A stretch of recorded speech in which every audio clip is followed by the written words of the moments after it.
Hi, Physics 2. Mr. Janowski here. This is the first slide of Chapter 34, Electric Current. And you may have noticed I changed the font from Arial to Times New Roman because Arial is a sans serif font. More on that in a bit.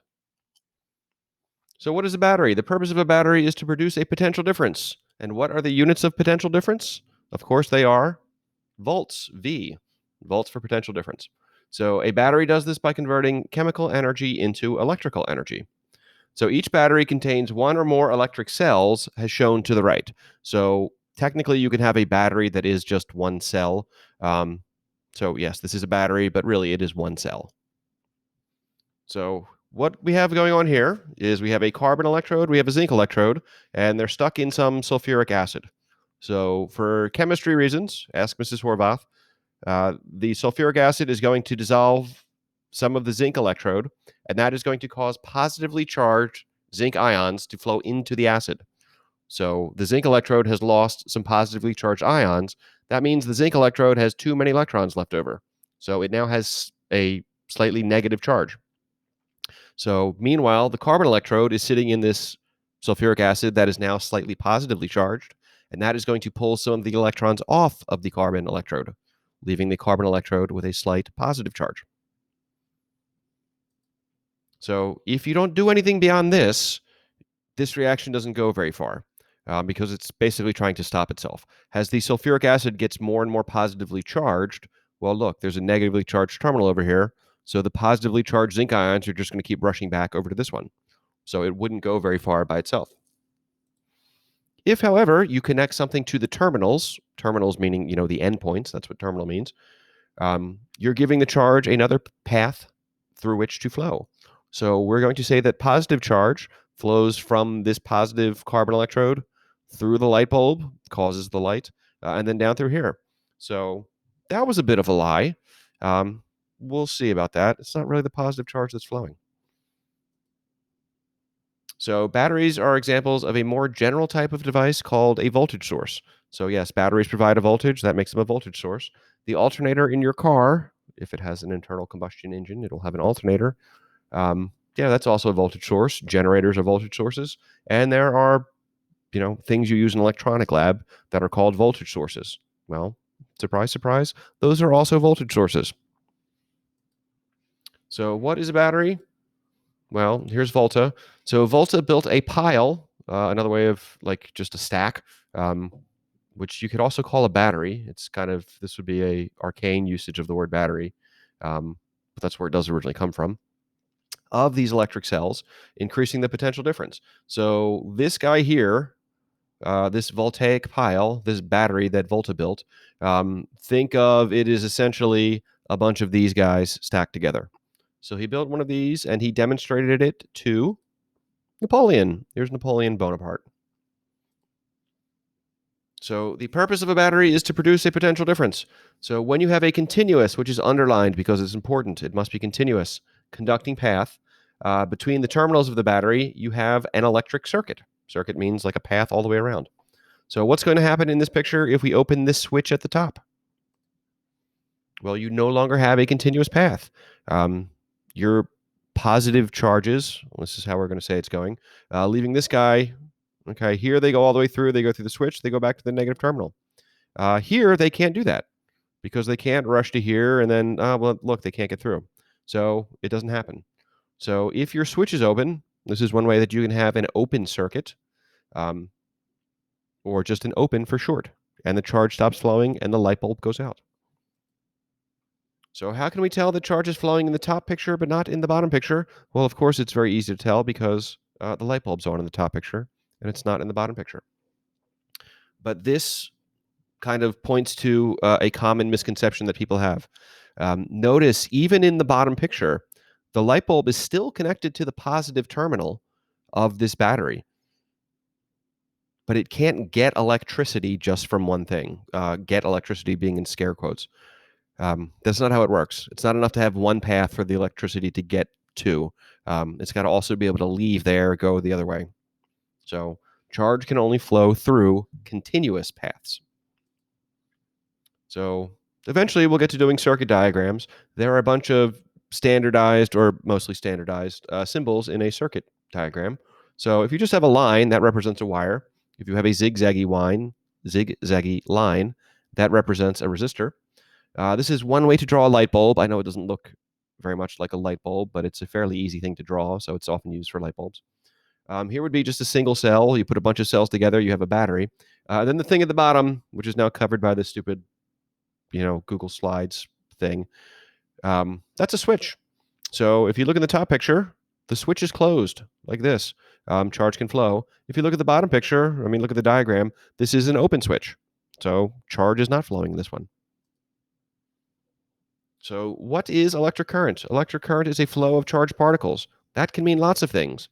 That can be ions moving in an electrolyte, such as Gatorade or Brondo, the thirst mutilator.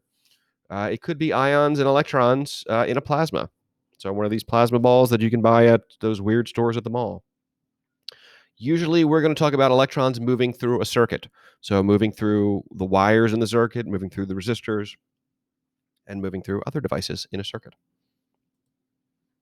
So more precisely, current is not just the flow of electric charge, it's actually the rate of flow of charge through a region.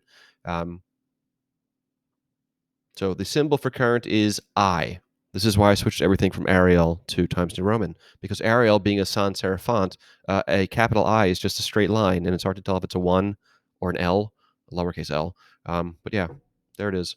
For some reason, the symbol for current is I. Its unit is the ampere, or amp, and 1 ampere is 1 coulomb of charge per 1 second. So here's your basic definition of I. I is delta Q over delta T, or dq dt if you're being all calculus-like. And your definition of an ampere is 1 coulomb per second, named after this guy, Andre Marie Ampere. So, excuse me. Again, the quantity is current. The symbol is I, usually capital I. Sometimes if you're doing things called partial currents, you might use a lowercase I, but usually a capital I. Its unit is the ampere, or amp, just a capital letter A. And current is a scalar. Now, current flows. It has a direction, but still it is considered a scalar. So if you have 0.0600 amps flowing through a light bulb, first, how much charge passes through the bulb each second in units of coulombs? So to do this, start with your definition of I. I is delta Q over delta T.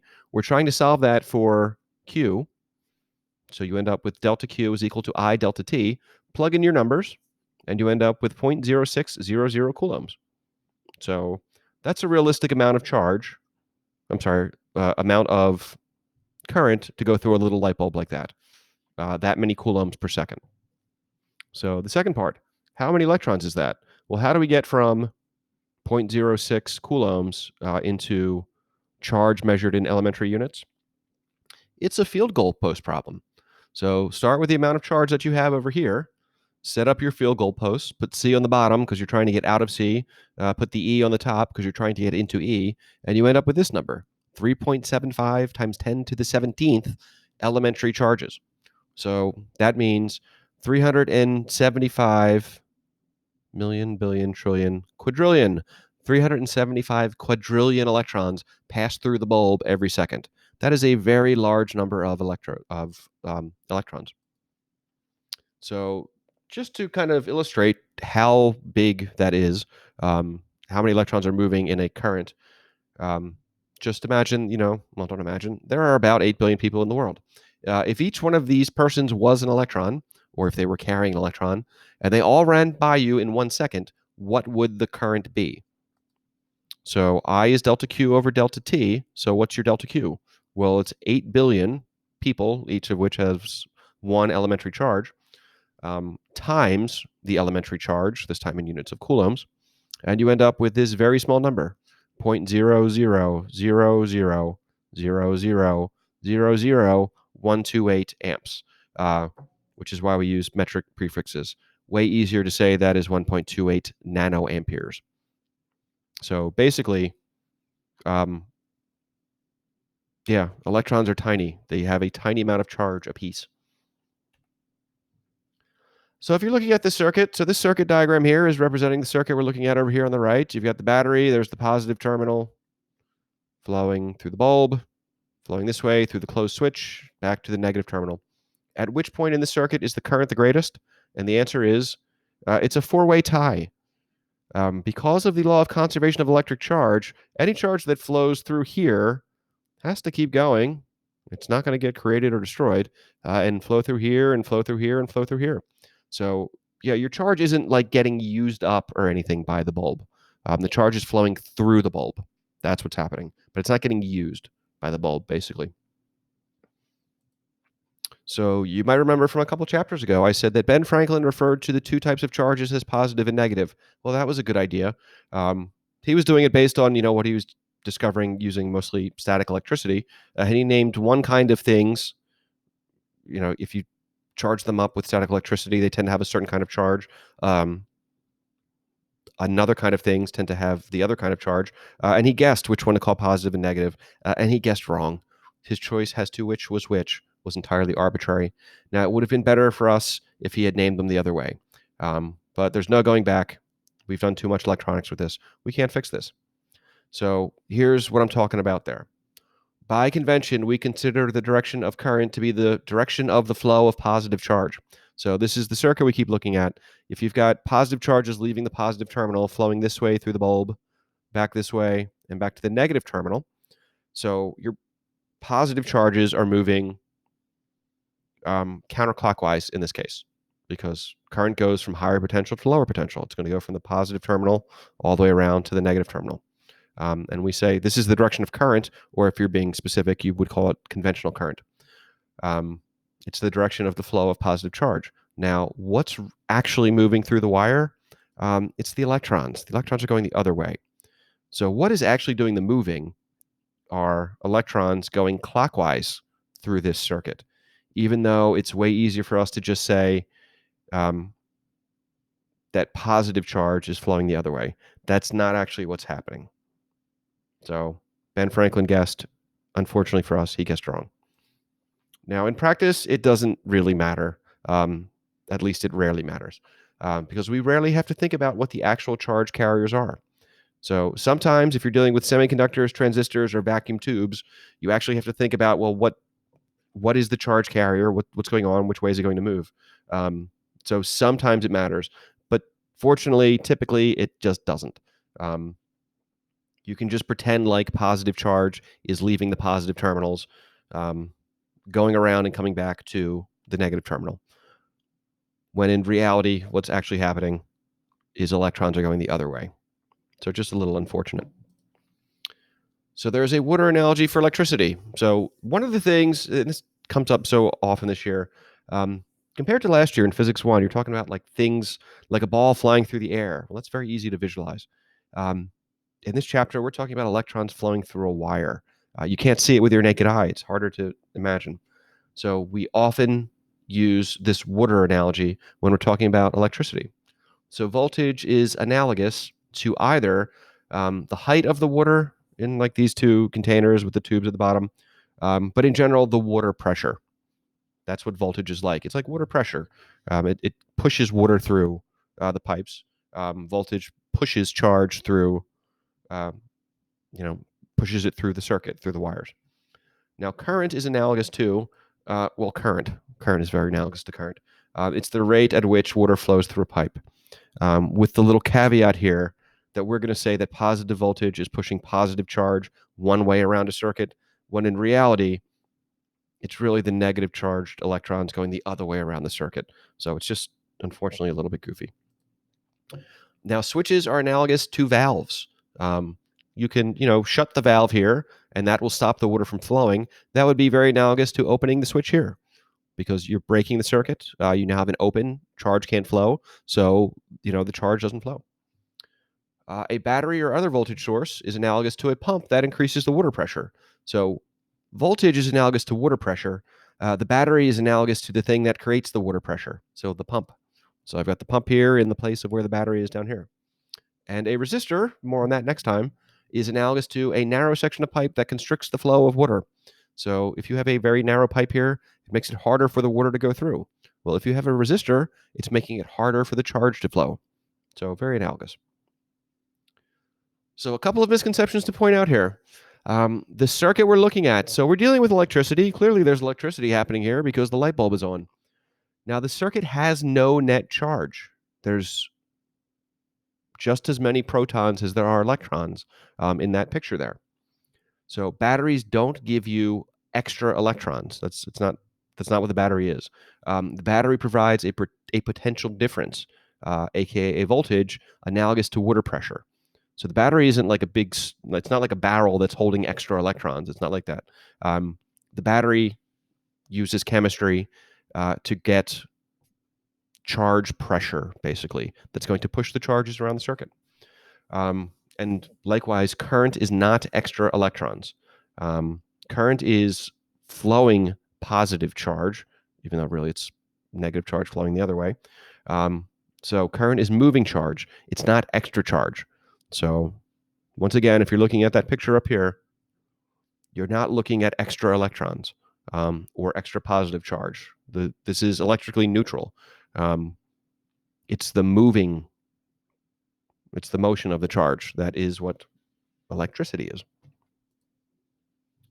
Now, a little point about the language. Voltage doesn't flow. You don't have volts flowing through a circuit. That's not the way we talk about it. Um, Batteries and other voltage sources provide a potential difference across a circuit or device, not through them. So don't say I measured the voltage through the bulb. That's not what you do when you're working with a multimeter. You can measure the voltage across the bulb. So you would connect your multimeter at this point and at this point, and you would measure the voltage across it. Now, current, on the other hand, does flow. So you measure the current through the bulb. Now, you may not know how to use a multimeter yet, but if you're going to measure current, you don't connect it here and here. That wouldn't actually measure the current. You actually have to break the circuit and let the current go through it and measure it that way. You could connect one end to the switch here, like open the switch, connect one end here and one end here, and then you would have completed the circuit, the charge would flow. I'm going into too much detail. We'll talk about how to measure current with a multimeter later in the year. So to review, what is the symbol of electric charge? What is the unit? Well, this is not something we learned this year. We learned this before. Your symbol for electric charge is Q, and its units are coulombs. So here's coulomb. What is the symbol of voltage, and what is its unit? Well, here's volta.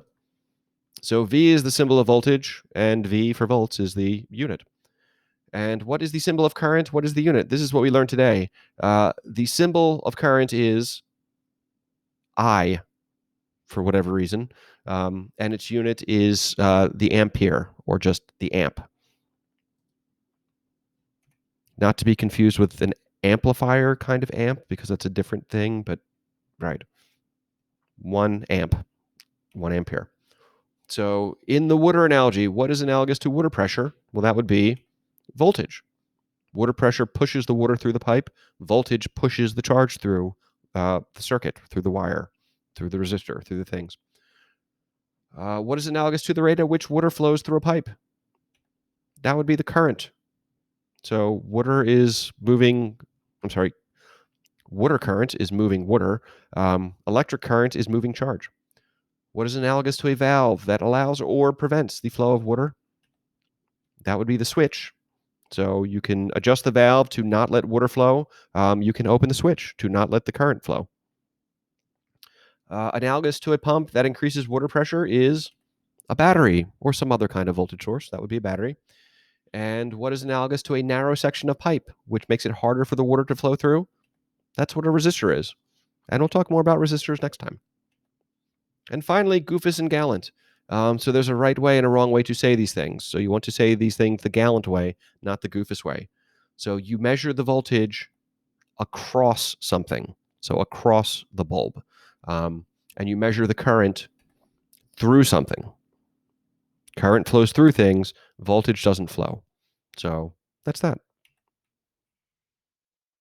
So that's the first part of chapter 34, and hopefully you found that helpful.